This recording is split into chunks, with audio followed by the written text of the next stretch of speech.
legends, I hope you're all amazing. A quick one today while I've got this J.K. Lee Blueburst Charvel here. We have to hear it with the Friedman IRJ pedal and some Jake-approved Boss classics. I've got a BF2 at the front of the chain. I don't have an original OD one, but like most people, I've got an SD one, so that's going to be close enough for a boost today. I've got my old DD2 before the IRJ preamp as well if I want to do some nice percussive rhythmic delay things. And then after the IRJ, the Boss Dimension C, just to give it some stereo width. I don't think this is a pedal Jake used on his pedal board, but you know, if you want to cop some of those stereo 80s greasebag tones, perfect pedal to do it. And then at the end of the chain, the Boss SDE3 for those glorious 80s style dual delays. Again, have no idea if Jake ever used the SDE 3000 racks, but to me, the Dimension and the SDE3, that's like studio magic that you could put on a guitar sound at the end of it. The main tone, I'm just going to use channel 2 of the IRJ, and there's a two-way gain switch on channel 2. In the down position, to me, it just sounds straight up meaty JCM 800, which is great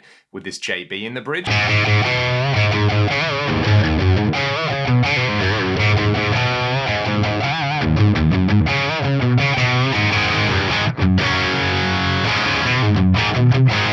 That's pretty cool. You can kick in the inbuilt boost on the Friedman or kick in the SD one for a bit more meat out of that.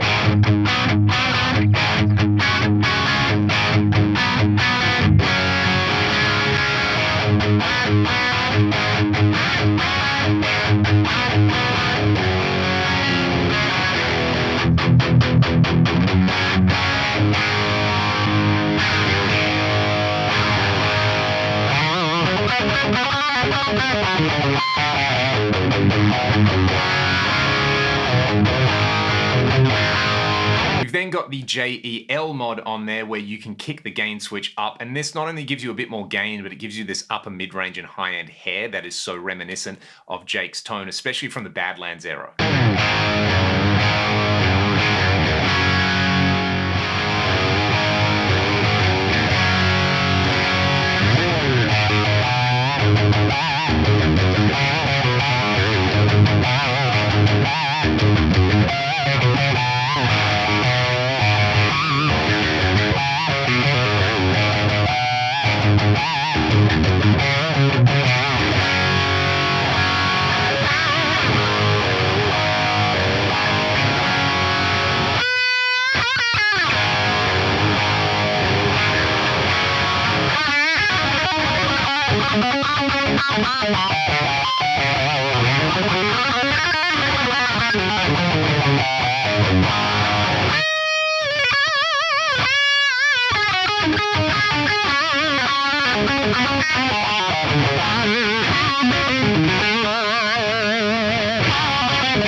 Sound to play with. It's very percussive, which I think would suit Jake because he's such a great rhythm guitar player, and going from the bridge pickup for that really strident, tight rhythm guitar sound to either the next single coil or this combination of the middle and the bridge for an alternative solo tone or just something a little funkier on there.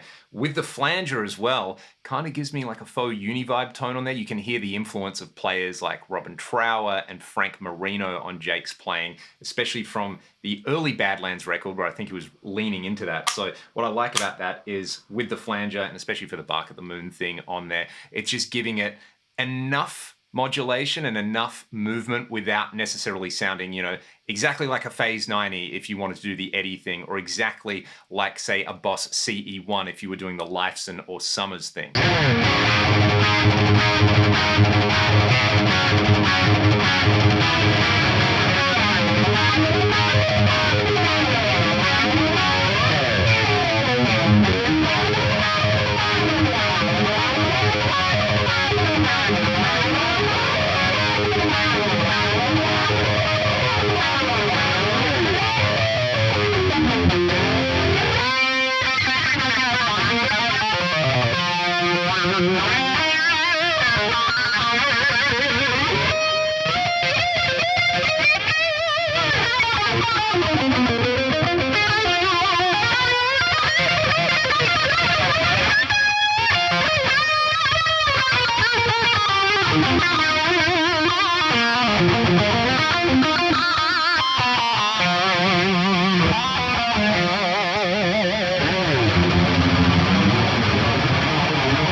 I also find it interesting the way the flanger interacts with the boost on there. Having the boost after the flanger is the way I personally prefer it.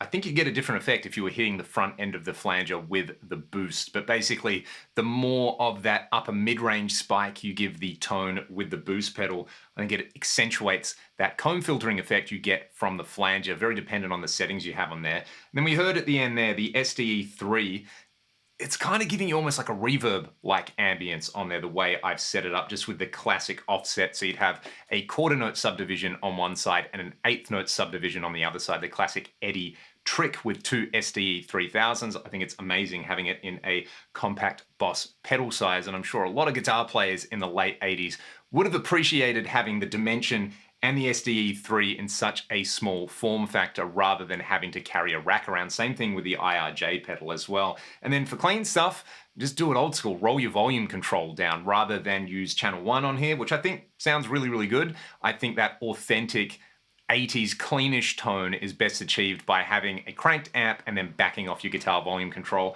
Then we'll slather on some dimension and SDE.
whole lot of fun to play. And this video has also made me realize how much that first Badlands album in particular influenced my playing and the way I like to approach riff writing. If you've got any questions, let me know in the comments section below. Let me know what your favorite Jake era of riffs and tones are as well. It is great to see Jake getting a bunch more love from the guitar community. If you want to support what I do here on the channel, you can grab some ragdoll music, or you can sign up to the Patreon, or you can just even grab my free IR and use it for some music that you like to make. I'm in drop C sharp now, and I'm going to use this same tone to just riff out on one of my favorite ragdoll songs called Break You, which is very influenced by that era of rock music. Go and grab your guitar and make some loud noises yourself, and I will see you all on the next one.